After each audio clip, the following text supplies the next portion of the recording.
Well, for me, and I think for all of the schools that I've worked at, student success is happens in stages, and when I apply that to my kids, say, I've got two daughters, and watching them progress through the education system from the daycare all the way through to high school, I look at it that way.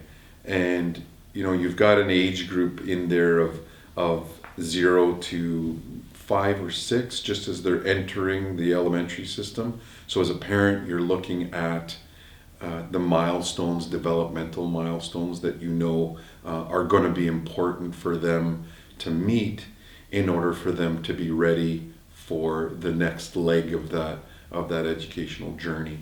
And then they move into the school setting, if you will, the formal school setting of an elementary system, and that's where we really start to see evidence where confidence starts to come in their ability to have friends and keep friends, because that's important to them. And so social interactions and social confidence is important. But then also they're very much aware of what they can do and what their peers know they can do in terms of academics. And so that has a big part to play in their confidence and in their belief that they can achieve.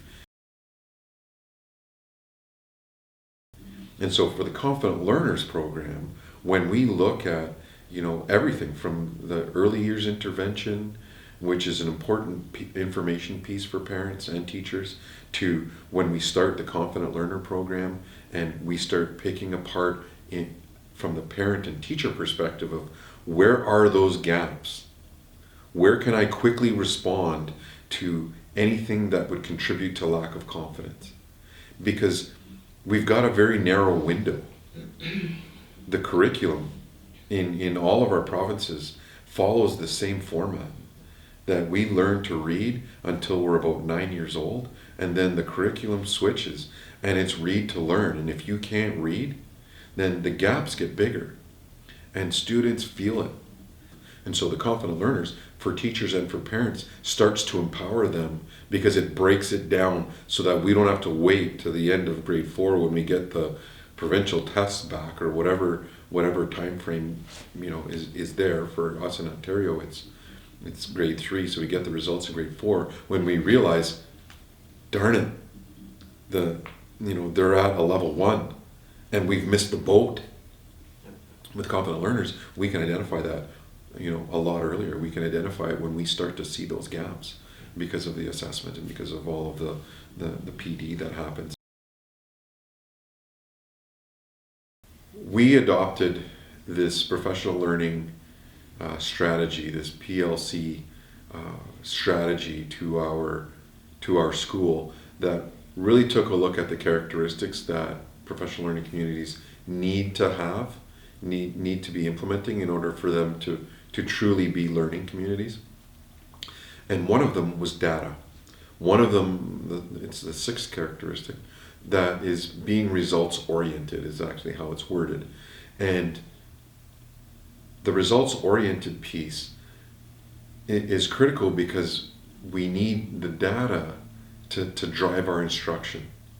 None of the programs that we've tried in the past were able to provide us with the type of data we were looking for.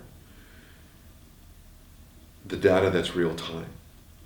And to me, the assessment strategy and the availability of knowing where students are and knowing the data that identifies the gap is critical. And that was the one for us that allowed us to really start taking a look at professional practice and how we're going to change it in the classroom to meet the need of the individual learner. That was the big one for me. For me, as an administrator, it allows an instructional strategy or an instructional routine, if you will, to build our skills in our students in the critical age of 0 to 9 years old, into that grade 3. And I think, that component there of breaking the science of literacy and the science of learning to read down into formidable chunks, into things we can accomplish along a pathway, that's an important part. The assessment piece, again, like I've said in the past, the assessment piece is real time. I can talk to parents and I can help empower parents on where those gaps are because they're identified by teachers.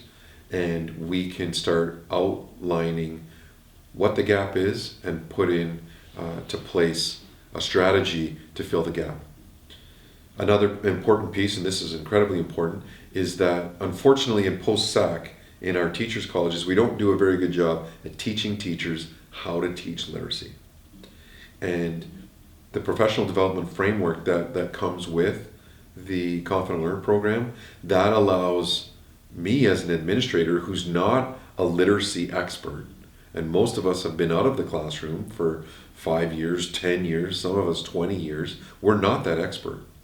And this gives us some insight into what needs to be in place in all of our classrooms in terms of professional development to build the confidence of teachers to instruct literacy effectively. Some schools might not be ready to adopt it, and embrace it full on.